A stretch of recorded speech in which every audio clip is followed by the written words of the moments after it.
I'm a work lots of hours guy. I'm a pound it, let's go, grind, bingo. And you're like, hey, it's not exactly how it works, bro.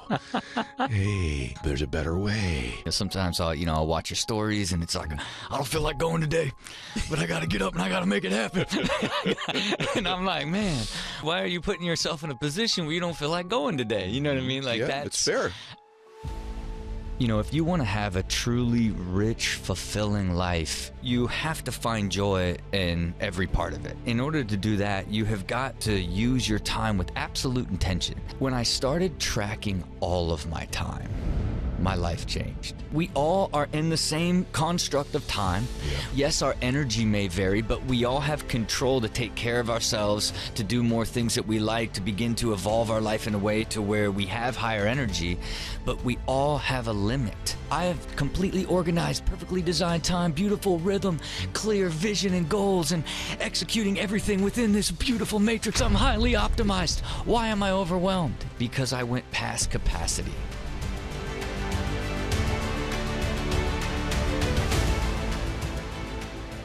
Welcome back, everybody. Today's going to be amazing. I have a really good friend here today. One of the most downloaded shows we've ever done before because he'll surprise you. You know him from television. He's an incredible television personality with ridiculousness and a million other projects that he's done. But I don't know him from that. I know him from his brilliance as an entrepreneur and as a human optimizer of himself, of time, and in everything connected to him. And he's a very, very good friend of mine. And I love my conversations with him. He's one of my favorite people I've ever met in my life to talk with, if not my favorite.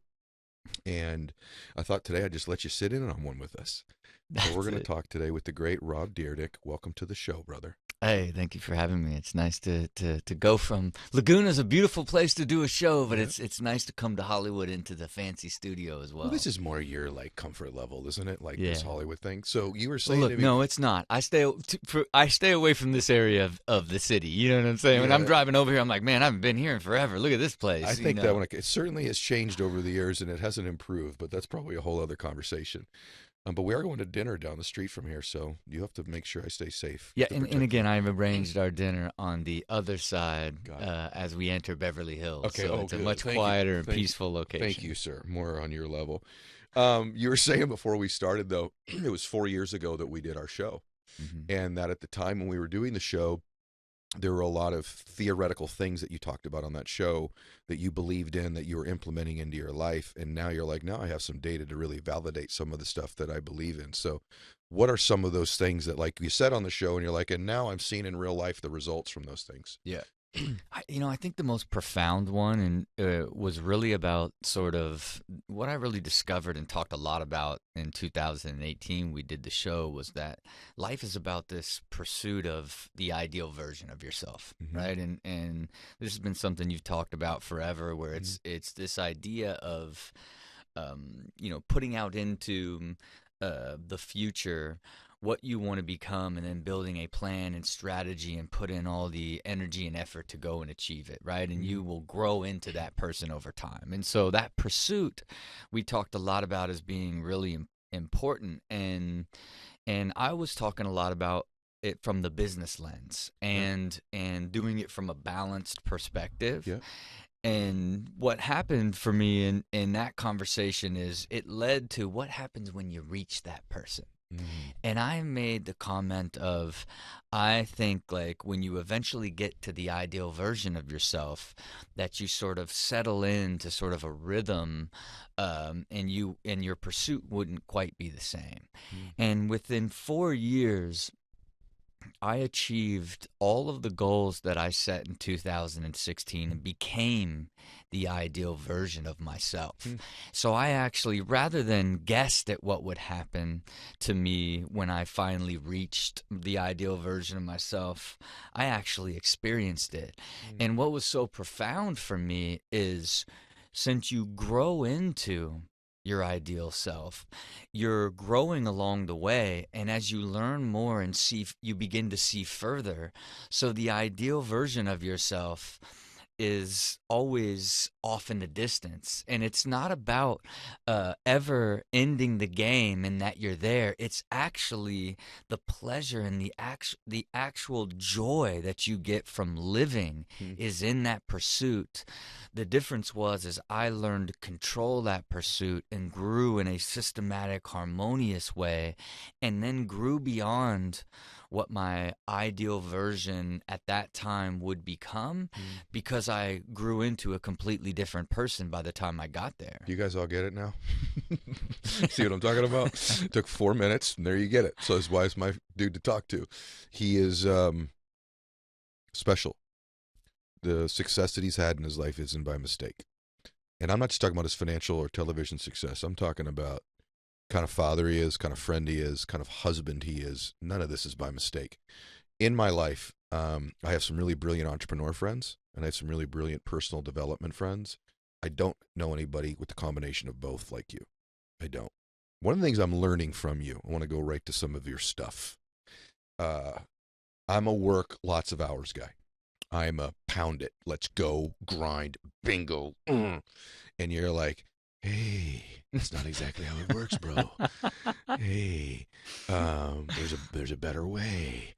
And so why don't you share with us the better way, what your theory about hours and time and also the value of a minute, the value of time. Yeah, it's funny because, sometimes I'll watch your stories and it's like, I don't feel like going today, but I got to get up and I got to make it happen. And I'm like, man, why you don't feel like why are you putting yourself in a position where you don't feel like going today? You know what I mean? Like, yeah, that's it's fair.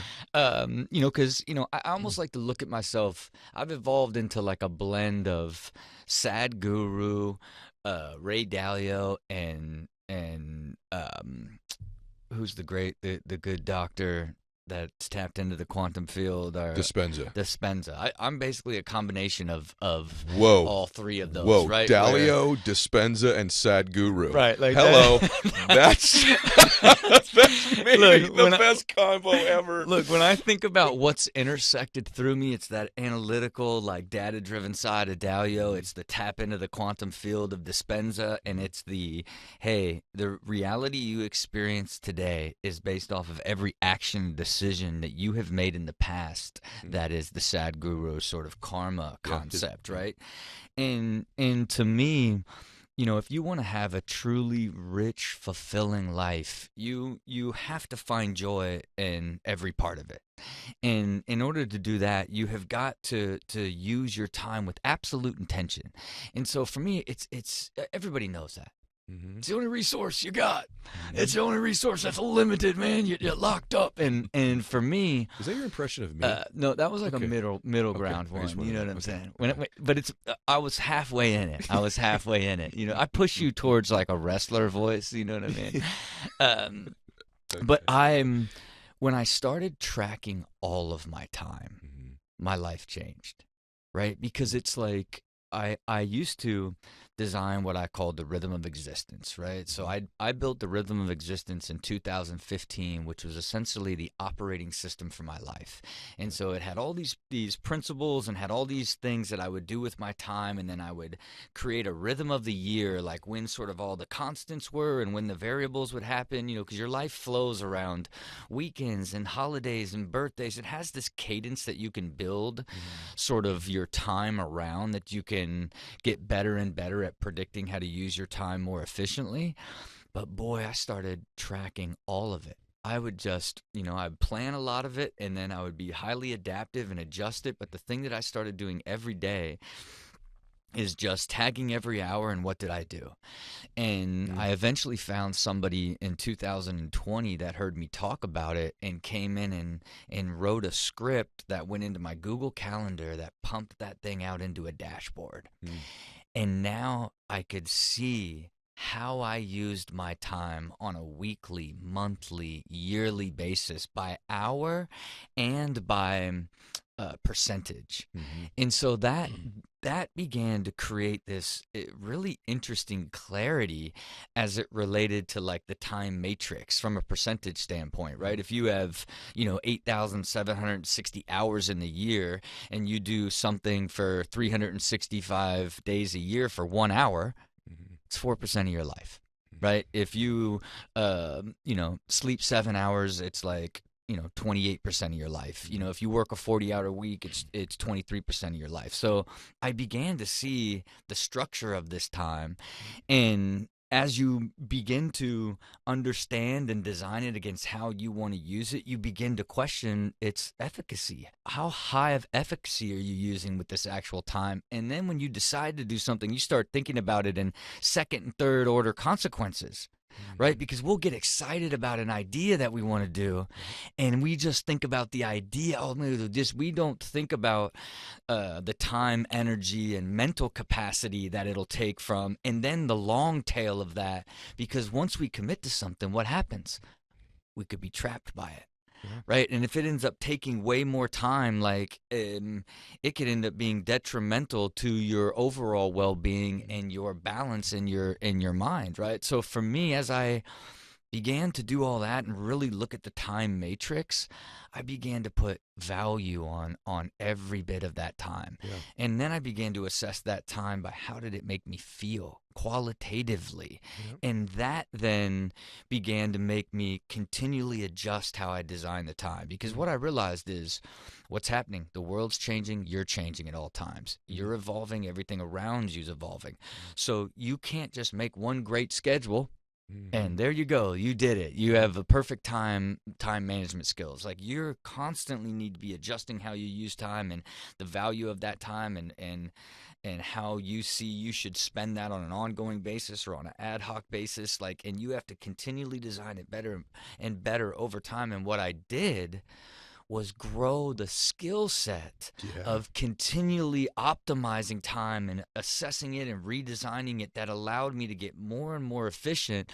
So I could go from, doing 250 episodes of television, doing, 52 podcasts, managing, if I have core 6 companies that I have to be actively managing inside it to go along with all my other pursuits and still do that with only 23% of my time. You know what I'm saying? Like that is in where you now have gotten so efficient that you choose efficiency over anything else. You mind giving them an example? Because I know it. Yep. Like, for example, like when I've come to you with different things like, hey, I got this TV show idea. You're like, well, how much of your time is it going to take? How does it make you feel? Yeah. What's it going to cost you somewhere else? What percentage of it is for you? Even when we first started here, even this podcast, I'm like, it's this percentage of my time. It's this percentage of my income. However, it's a big percentage of joy for me. Yep. But in your case, if you don't mind, and if you don't, it's okay. But like even the way you shoot your show, one of the things when you hear this man talk, he has as big a life as about anybody that I know. I mean, he's got a show where he shoots a bazillion episodes. He's in the production side. He's on the talent side.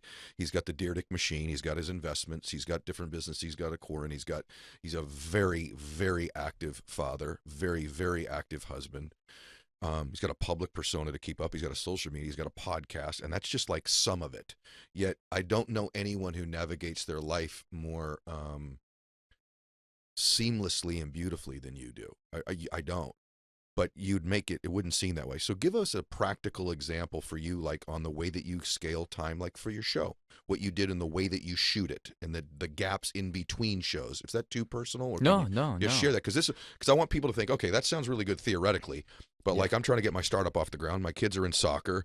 I've got the gym I got to get to. So what does that look like practically? How do I actually begin to navigate it? Yeah, look, I think, it's every bit of your life has the ability to be designed into time. You know what I mean? And yes, things are going to come at you that you need to change. And then everything you want to drive to automation, right? Okay. Everything in my life, I try to drive to automation. And then when I feel friction, I go to optimize it. And when I feel friction, I apply a system or a solution.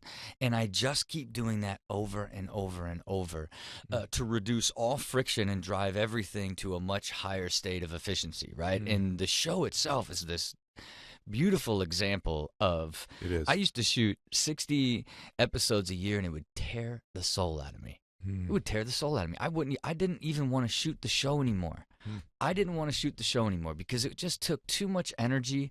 It would be 5 weeks straight where I would shoot like 4 days a week, and it would just like, I would be at the end of it, I would be so exhausted and be like, I don't even like enjoy doing this. Like, I don't care what it pays me. It's like, it's too much of my energy and well-being, right? And so I began to just look at ways to make it more and more efficient and look at the things that bother me, because we used to shoot 2 a day, and then we would, shoot for an hour, do all these pickups in between. Then I would stay for an hour and then do voiceover on the stage for an hour, and then we would break for an hour. Then I would do the whole thing again. I would get there at like 9:30, 10 and leave at like 6, right? And then that would be a 5-week stretch of like 4 days a week, and just terrorized me. Then I'd have to drive out to Glendale to get prepped for the shows and spend 3 or 4 hours going through all the shows. And I just slowly kept looking at every possible thing that I could optimize. And it started first with how they built the shows and presented them to me. And I got to, instead of driving out to Glendale to look at them, hey, let's start doing it online and send them to me. And then it's like start presenting them to me in this structure. And then it got to the point where I stopped even talking to them. They just would send them to me. I would review them, and it went from 3 hours round trip to do it to 15 minutes. This is Rob right here, you guys. This is the stuff. Yeah. And to then actually shooting the show, then it was like, how can we make it more and more efficient? All right, I'm just going to fire off a lot more off the cuff stuff that you can edit in instead of doing the voiceover. And then I took, shooting the show for an hour plus, and then do an hour of voiceover. I drove that all the way down to about 35 minutes. Then I said, hey, how do we can we take one clip out of every single one of these? Because we're shooting with 6 clips, but we're only editing 4 and 5. And so we took a clip out of everything, drove the time down to 29 minutes, right? And so then it became, okay, you shoot 2 a day, let's shoot 2 a day before lunch. Then it was like, okay, let's shoot 3 a day before lunch. Then it was like, all right, let's shoot 6 a day, 3 before lunch, 3 after. And then now I could get 6 done in a day, and then I could spread out when I shoot to where I only shoot a couple times a month. Then, boy, now I feel like it's back in my life. It's back in my rhythm. It's no longer taking energy. It's much more efficient to get prepped for. It's easier to shoot. The energy's not gone because I shoot it so quickly that the energy's good. Pop into the next one. But I just kept looking at way after all these different ways that I continued to optimize. And then now going into next year, I'm going to start shooting 336. Okay. And I'm going to shoot 8 a day. And so I was like, I don't want to give up any more time. Where can I save time? We have 15 minutes between the shows to change wardrobe. So if I eliminate 2 wardrobe changes and in between the shows and 15 minutes at lunch, I get back that hour, and now I can shoot 336 in the same 42 days, 5 hours a day, as I did to shoot the 252 with prep time the night before and drive time there and back. That is 4% of my life. See, you guys, this is why I want him around me. Let me interrupt you, okay? I want to give you guys like the easy application for me. This hyper obsession with optimization of time and oneself. When you're around somebody, they become a friend of yours, some of it rubs off on you. So I don't have the types of show that he has. I don't shoot 350 episodes. I don't have that. But it has caused me to begin to evaluate, where am I just pissing time away? Where is it causing me more stress? What are the different things I do? I'll give you one small thing that's a massive thing after I met you. I started looking at just meetings that I take. And I'm like, why are all my meetings 1 hour long? Why is it blocked from, you think about all of you do this, you're like, yeah, that's right. Why is it from 4 to 5 o'clock? How do I know this thing's going to last an hour? And because it lasts an hour, because we've blocked an hour, we take up the hour. But perhaps this is a 20-minute meeting, right? Perhaps this is a 14-minute meeting. Why is everything 4 to 4:30, 5:30 to 6, 5? Why are they all these round number blocks of time that we've all accepted need to be blocks of time? And because that's the block, that's how long the meeting takes, right? You're nodding when I say this. So I've gotten with my team now, and now they know. Let's find out how long this meeting is required to happen, the most efficient time for the meeting, not where I'm dismissive of people or don't give them the adequate amount of time or the emotional connection. But you'll find, everybody, most meetings don't need to be an hour. They don't. They don't. They don't. They don't need to be a half an hour. Yeah. And so when I started to get those things done, I have a lot of 15-minute meetings now. Yep. And my whole life opened up because of it. And here's the other thing. I bring better energy to those meetings. So you're so right. Like when you first started, I'm like, this is really good in theory, dude, because you got this big old life. But for the beginner, they just got to go. Yeah. But the truth is, when you're just going, I want you to speak to this. So let's now, the guy goes, that's great. I don't have 350 of anything. I don't have 64 of that. Yeah. I got a job. I've got a side hustle. I got a family. I'm trying to get this going, so I'm throwing a bunch of time at it. But my thing I want you to speak to is your lack of valuing time is impacting not only your fatigue, your energy, your performance, but it's impacting every part of you because other people don't value your time or you when you don't. And when you begin to take control of time, even as a beginner, my belief is other people value you more. You agree with that? Yeah, and look, I think the other thing is you end up creating sort of your system that also allows you to be available a lot more than you should be. Good point. You know what I mean? And then people rely on that availability to then have a more scattered, erratic schedule that you've got to be fit into, and they pull the energy from you because you're essentially operating that way, and that scatteredness becomes how the people operate around you, right? Which Really good. almost never allows you to get there, right? And to me, Whoa, yeah, you're when right. you start thinking about your whole life, forget about just time because time's just one sort of piece of what you need to have high energy and have a great life. And so it's if you don't design time to meditate, to free think, to get to the gym, to do all these things that you know you need to do that make you the better version of you and make you feel more balanced in your mind, that allows you to have better energy and more clarity at that meeting, and you just continually go from thing to thing to thing because, oh, I have to go from thing to thing to thing, then you are never going to have the time to do the things that you want to do because you're too busy doing the things you have to do on an ongoing basis as a way of life. Man. You are the machine, and you design the machine to go from thing to thing to thing to thing till you're exhausted, then you complain, then you overcorrect and try to get rid of all these things to get it back, when in fact it is the way that you have built your system that has bound you to this habitual way of not having time, rather than designing your whole system around using time the right way. I think it's the most breakthrough stuff anyone's talking about right now, particularly designed for this time. Yeah. I mean it. I think it speaks to everybody at every stage, no matter if they have a big, huge life and all the things you have going or I have going, or they're beginning to build their dream life. If you don't get intentional about this, that's the micro. But let me say this to that, Yeah. right? Everybody's got a big life. Because I have the same time, energy, and capacity as you. Yeah. Like anyone listening to this, we all are in the same construct of time. Yeah. We all, yes, our energy may vary, but we all have control to take care of ourselves, to do more things that we like, to begin to evolve our life in a way to where we have higher energy. But we all have a limit, a human physical and mental capacity. And if we go over it, we collapse in. Gosh. Even me. Right? Like I have completely organized, perfectly designed time, beautiful rhythm, clear vision and goals, and executing everything within this beautiful matrix. I'm highly optimized. Why am I overwhelmed? Why am I overwhelmed? Because I went past capacity, right? And that's sort of the second edge, is understanding your physical and mental capacity and being able to manage that inside the way that you design your time. Because when you become overwhelmed, your decisions like degenerate, and then you ultimately start overcorrecting. By the way, how brilliant you are about that. I make the worst decisions when I'm fatigued, and typically what I'm doing when I'm fatigued is the overcorrection, and then I'm like over-scheduling. Then once my energy comes back, I look at a day or a week, and I'm like, oh my gosh, what was I thinking when I agreed to all of this stuff?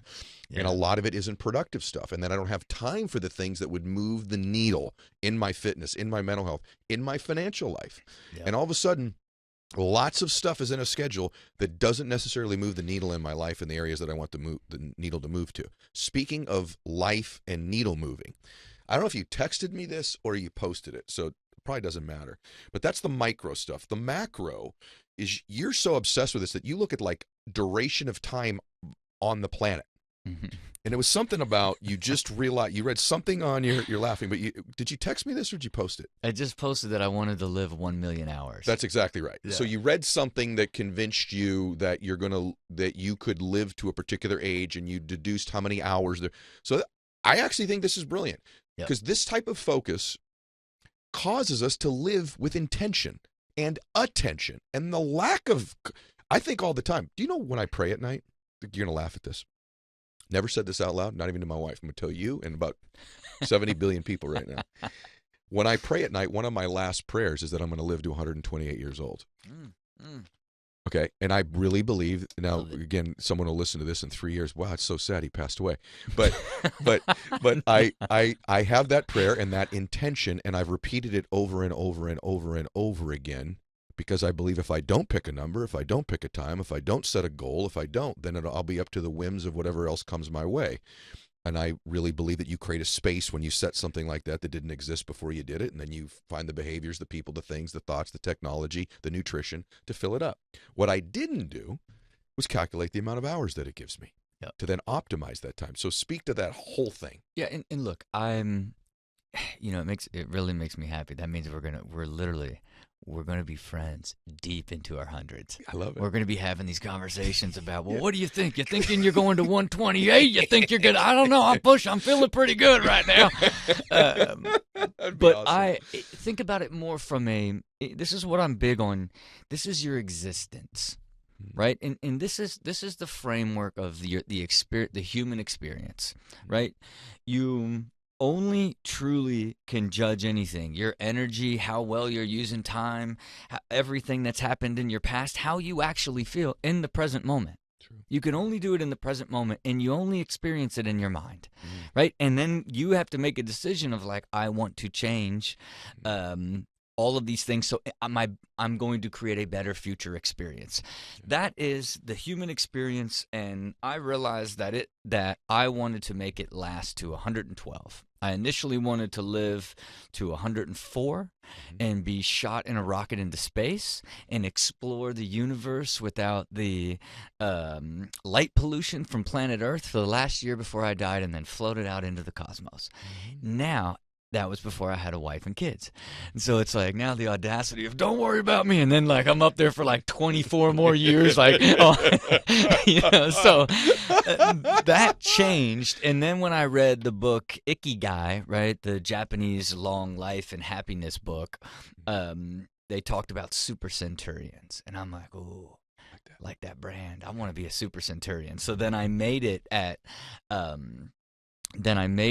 that I would want to live to 112. And then as I started getting deeper into, okay, how many days is that? All right, okay, that's how many days I have. This is how many days that I've done so far. Then when I was going through my time matrix and looking at all these different things where I spend time of like, wow, I spend nearly as much time shooting a television show as I will picking up my kids and taking them to school for the year. Right. And to me, as I just started looking at these hours, and then where am I losing a lot of time? On the couch watching Netflix. You know what I mean? It's me and the wife on there watching our favorite show. But boy, when you start looking at what that is, man, you're letting the hard 8 to 9% go on the couch. You know what I mean? Like it's cold hard reality. But as I looked at that, I then was like, what is like what's a round number of time? And like, wow, 1 million hours is 114 years and 54 days.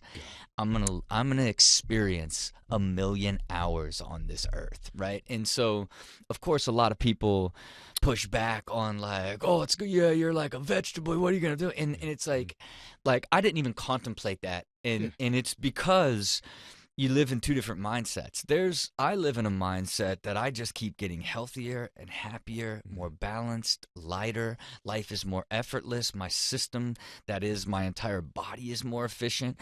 And I can show you in blood work. I can show you in net worth. I can show you in time. And I can show you in qualitative data that I have collected about how I feel about my life, work, and health, that I am in healthier, better physical condition, wealthier, more balanced, and happier in the data, which only proves to me there's no reason why you can't keep getting healthier, happier, and wealthier for the remainder of your life. Then I'll just fall right off a cliff. You know, you know what I mean? Whatever it ends up ending. But again, what's it go back to?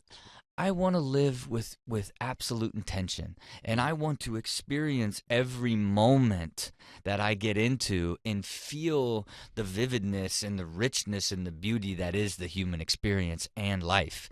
You know, you don't want to be so future focused and trying to create a better future that you never feel the present, right? Gosh. And so for me, I really began to understand what state my mind is at all times, and how do I learn to control that and begin to put in systems and solutions that keep my mind in a balanced state is really one of the bigger things that I've learned to do over the last year or so. Share with us one of those systems. Well, you know, if you can imagine this, your mind is balanced in this way, right? It's past, present, and future.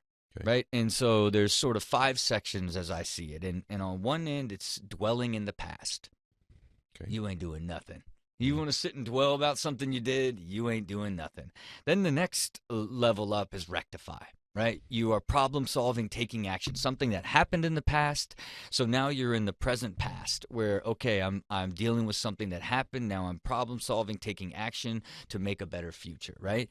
You sit right in the middle and you experience it, or you go to the next level is creating. Right? And so now you're in this future present, right? Where you're experiencing the present while creating the future. That's where you want to toggle, right?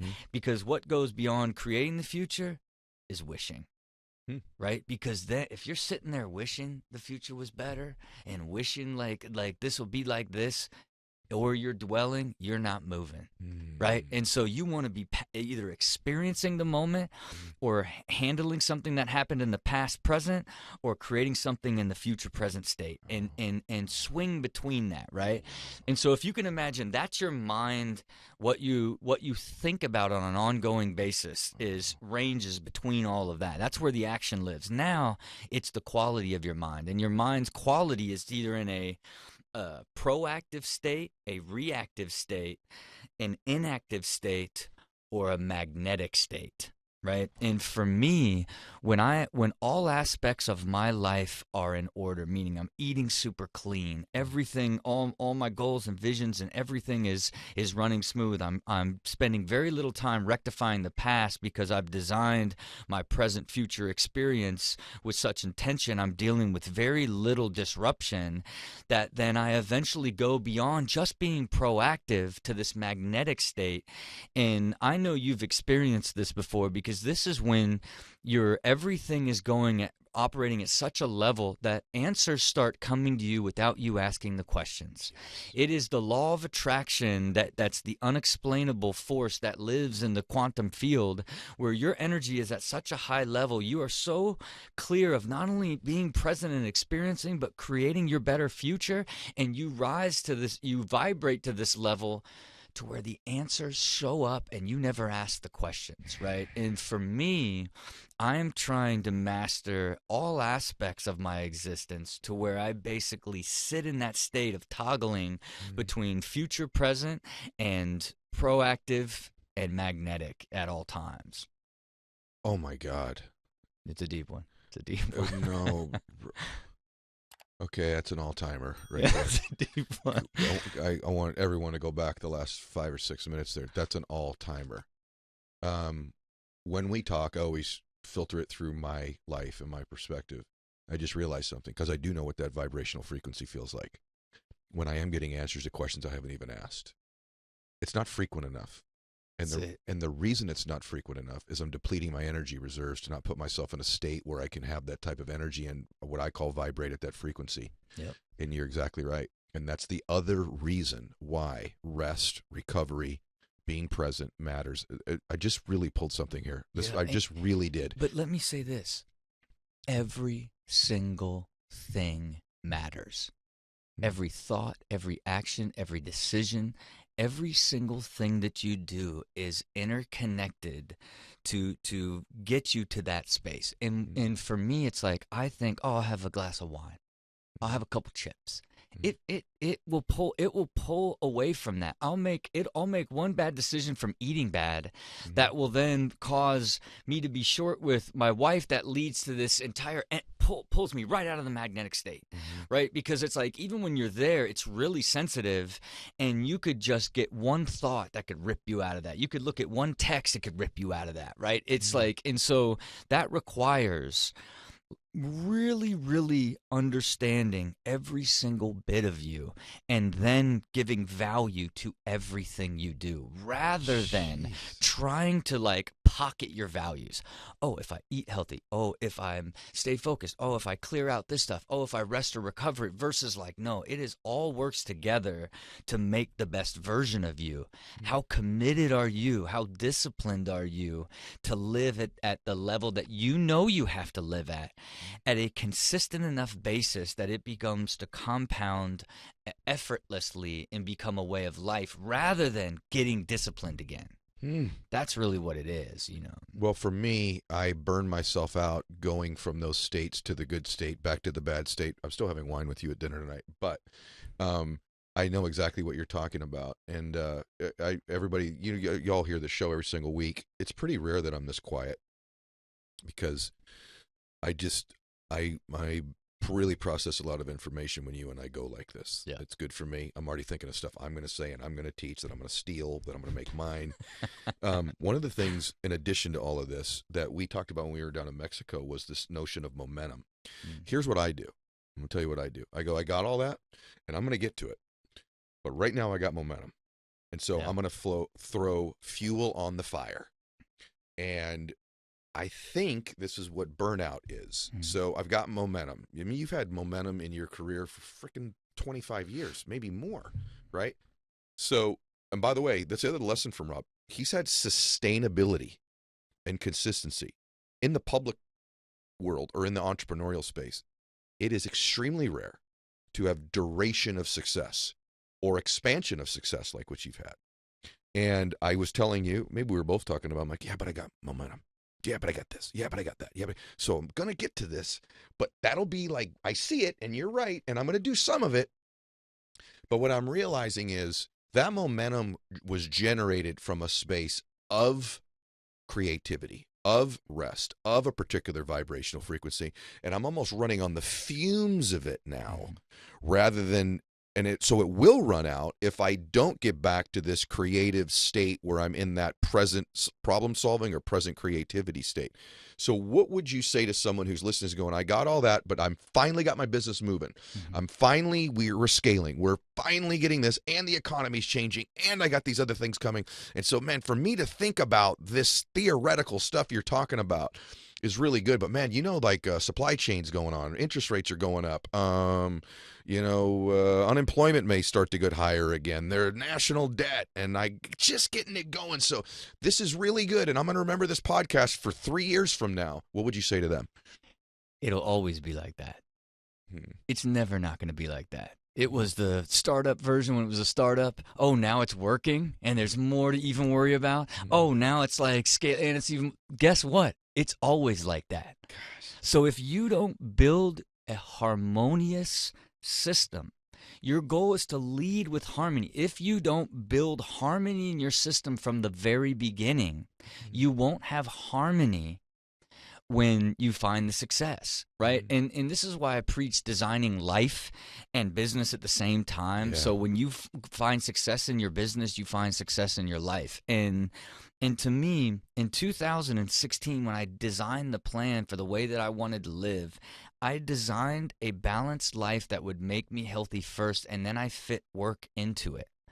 I created hundreds of millions of dollars with using a small percentage of my time living a fully balanced, harmonious life. All of the success that I have created since we sat down in 2018 was done from this beautiful, peaceful place. I got better and better and better at being more efficient with my time and my energy, and got healthier and healthier, and my output got higher and higher and higher.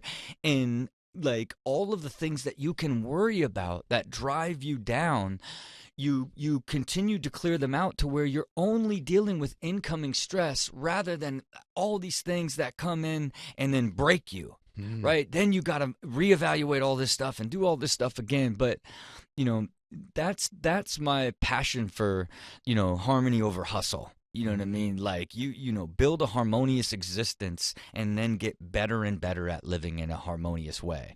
But I want to say this to momentum, right? Is why it was so profound when we were in Mexico, because I'm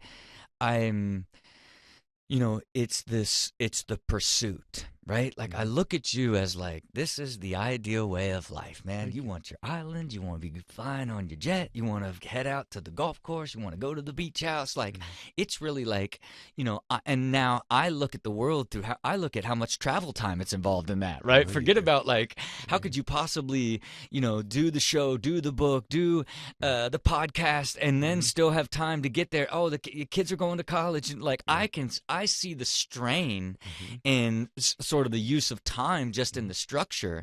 And so then I know you have more than enough money to live peacefully and happily.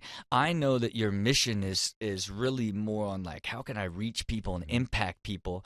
And when you say momentum, it's like, man, I as the world was changing, then as I was changing, I saw an opportunity to share my voice on social media. Then I saw an opportunity to share my voice on a podcast. Then now I got momentum. Now it's like, now I'm like, so many more people want to talk to me, so many more opportunities. I got momentum. Now it's like, I want to make a book that impacts people and what it is. Oh, and now I got even more momentum. Like, oh, what about this television show? Like, I saw that as like, man, I know what that's like. Right. And to me, I also know that, boy, man, you can get caught up in that and trapped by that momentum. Listen close, everyone. Yeah. If you don't understand sort of the second and third order consequences of capturing that momentum. Yep. Let's stay on this. I won't say what it is with you. Yeah. But because we don't want that. But there's been some significant opportunities come your way. Yeah. Some things that could have been, you think your brand's big now, you're like really different. I'm talking about a public brand. And when those things came your way, you declined. And you know what I'm talking about, right? We won't get into what those things were, but you have learned to say no because your decision-making process has a process. And I think one thing I want to say to everybody that I think Rob has that I don't, that I'm developing because I know him, is a process and a philosophy through which I make decisions rather than just emotionally. Because I will, if you let me, I'll just keep helping more and more and more people with no process to make the decision, no evaluation of what the consequences are, and no evaluation of what maybe looks like I'll help more people will cost me, deplete the energy that could have done it in a more efficient and productive way. So you have also learned to decline, to say no to different things in your life. And I think that's probably something everyone should know. Yeah. And look, it's one of those things that you could read it in every single personal development book. Got to learn to say no. You know what I mean? And we know it as guys who lived out on the edges of saying yes to everything. Right. Because the early process for me is like, oh man, this might be the one. Oh, this might be the one. Oh, wow, this might be the one. And the problem was I hadn't defined what is the whole. And once I finally defined what the whole was, and now I'm like, and I refer to to it as like the human why, where we all have the same why. We want to live a harmonious, high quality life. Right. And so you have to define what that is for you. And for me, that was how I used my time, the type of things that I did, and ultimately the amount of money I had, where I invested that money, and what that money did for me, and the lifestyle that I lived. I had a certain way of living that I wanted, that I connected to my identity, that I needed to create enough wealth that would provide me that lifestyle in a sustained manner forever before I would be truly harmonious, right? And when I finally did that, right, and I defined it and I built the plan backwards, and when I finally got to there, I changed. I changed because I now had this extraordinary security, right? And that security now allowed me to get even more efficient with my time, make even more decisions that are based on, is this going to affect my energy? Like, and continuing to build my life around what gives me energy, anything that takes energy. Anything that slightly takes it, address it and get rid of it, create a system or a solution to solve it, or just completely get it out of your life. And now you will never compromise, especially doing something that's just for money or some higher level of fame, if you will. Because I don't want to disrupt the harmony that I've created because it's unnecessary. I am as happy and balanced as a human being could be. I am excited to continually evolve into my limitless potential in a controlled manner that is done on a consistent basis of joy. Because what I realized is, well, man, what is happiness? Well, happiness is really just consistent joy. And when you go from day after day after day, where thing after thing after thing is filled with joy and an extended period of time, that's when you're feeling what it feels like to be truly happy all the time. When you listen to him, everybody, this is a dude from Ohio who was a skateboarder. And now look at this. I mean, the guy who quit high school. Yeah, right. Look, you keep in mind this. I didn't even understand personal development or even read until I met my wife. Incredible. who was like super into personal development. And like I read Think and Grow Rich back then, and it like was like, whoa, like I had read it when I was younger, but it was like the beginning of unlocking like what is the human potential. And then my mind thinks in this sort of systems way, and I just keep, as I'm living it and finding the success in life that I envisioned and planned 5 years earlier, and are realizing it, I'm doing it while I'm thinking about how one day I can share it. So it's almost like this meta process of you're learning lessons, thinking of how they integrate together, and then how you can articulate this in an easy to understand way that you can share with people one day. It's this interesting process I've been in. It's really deep what you just said. So one thing I've begun to do, I did a lot in my entrepreneurial life, but I didn't do it in my personal life. So in my entrepreneurial life, I was always like, well, we need a process or a system for that. Because nothing can be related just to personality or emotion. So in all my entrepreneurial ventures, we need a process or a system for that. It wasn't until really you and I connected that, like, you're like, that's what my life is. So everybody listening to this or watching, you got to ask yourself this. Do you have a process or system for that? Because if it's not a process or a system, it's probably not going to be sustainable over a duration. You have to have a process or a system. You probably could have been some type of engineer in another lifetime, I think, because you do think systematically and process-wise. But I think all of you, if you're trying to extract things you need to ask yourself is, do you have a process and a system for it? Is there one? Because if there isn't, you need one. From your time, from your family stuff, from your entrepreneurial, your part of your life. Energy depletion, one other place, because you mentioned Brianna, and that is, what about humans who drain your energy? Have you had to sort of, cut people out? Or like, are you cognizant of the humans you associate with from an energy depletion or giving you energy standpoint? Is that something that's also part of this formula for you? Yeah, I want to give you two versions of it, right? Okay. Because I think the getting rid of the bad energy is an easy one to talk through, but it's how do you optimize with those that you love? Okay. That's what I think is a lot more evolved and sort of higher level, what I've grown into. But I first started, by just asking myself every single day and rating qualitatively, how do I feel about my life, my work, and my health, 0 to 10. And if it's low, you think about why it's low and you make a note of it. And you'll find that the people that bring you down start popping up. And then it becomes so obvious, right? Like I had people that worked for me that were really truly disrupting the quality of my life on a consistent basis that I didn't have clarity on until I was asking myself, how did you feel about work yesterday, 0 to 10? And then it was like a 4 because I was fighting with one of my executives for like 3 hours and had to change my entire vision for it because it's not what they wanted to do. Like I began to see that, and then eventually cleared every single person that brought me down out. All of them, every single one of them, right? And including in that same process, then there's certain parts of the business that drained me that I had to either learn or stop being involved in, Delegate. right? Like it was very informative from a qualitative standpoint. Now I go to the most important relationship, that is my wife. And it is system after system after system on system on system on system on system, strictly releasing and relieving any friction in our relationship. And it sounds like, oh, well, like what could that possibly be? Well, first it starts with the age-old date night.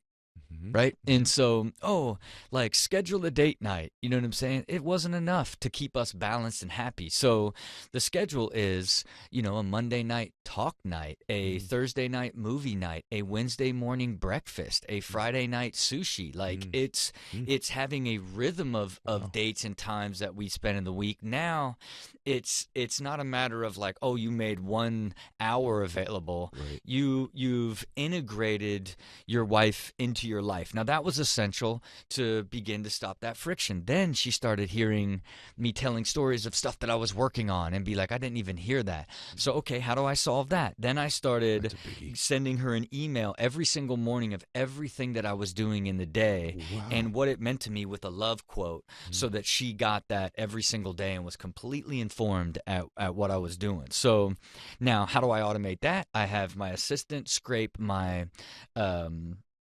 calendar and put it into an email and put it in my email that I can look in the morning. I go and find the love quote depending on the energy of the season, and then I send it to her every single day, right? And so, okay, that seems like, you look at that alone, like look at you guys, like in your rhythm, like you go with her every day to drop the kids off and pick them up.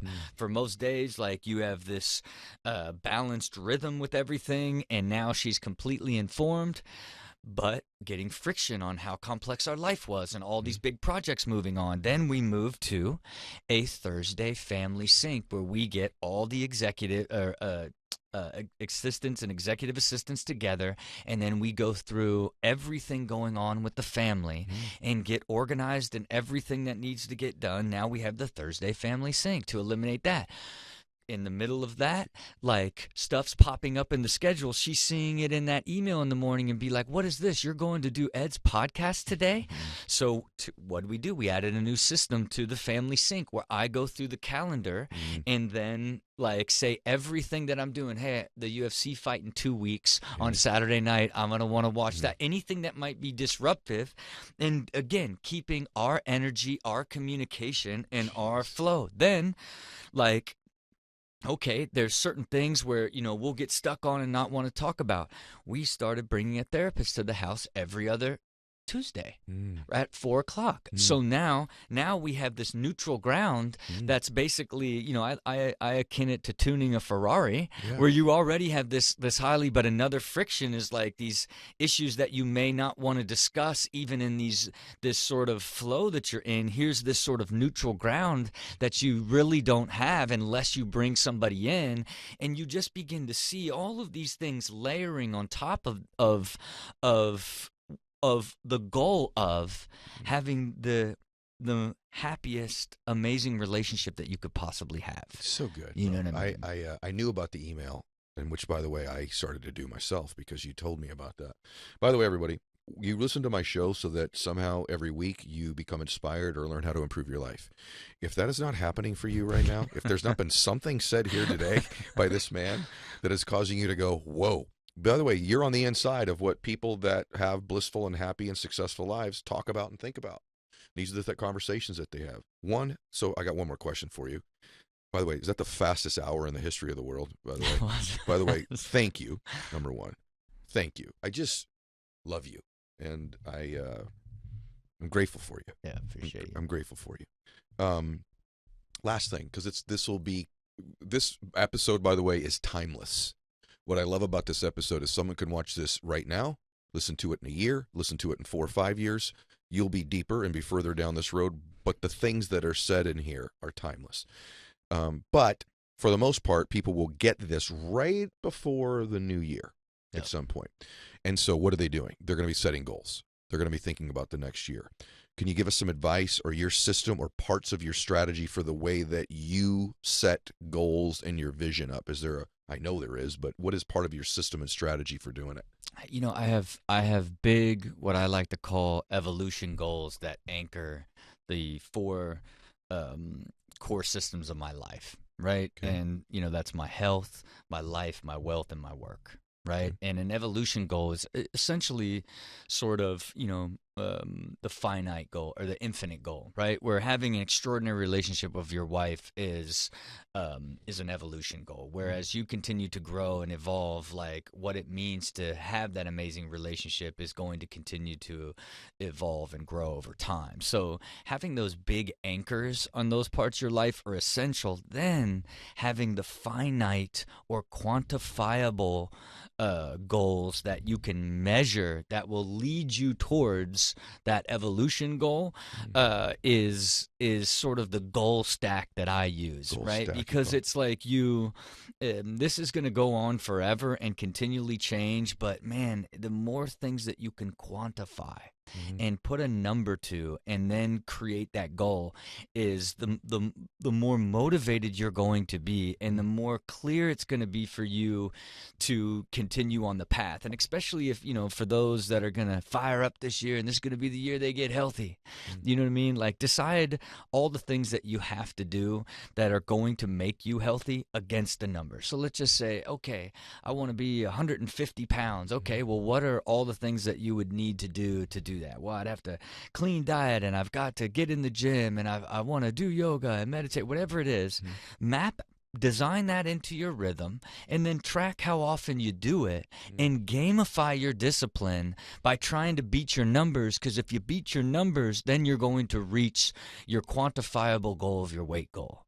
And then your quantifiable weight goal is going to lead to your health goal, which is really, I just want a fully healthy and vitality in my life is my evolution goal. And part of that is getting to 150 pounds. And these 5 things, if I do them every day, will get me to that. And if I track that, my goal isn't to do it every day, but if I could do it at least 75% of the time, now I've gamified it and can push my numbers to keep me more motivated and excited to reach the number, which ultimately leads to my bigger goal. And then you grow over time and your standards grow. Eventually you'll just be at the weight you want, and then you'll be wanting it for a healthier, more limber system. Now I'm going to add yoga to it because I want to be flexible and be able to like jog again. Like it'll keep evolving. What vitality means to you will keep evolving, but that's how you stack an evolution goal to a quantifiable goal and then create a gamified system to achieve it.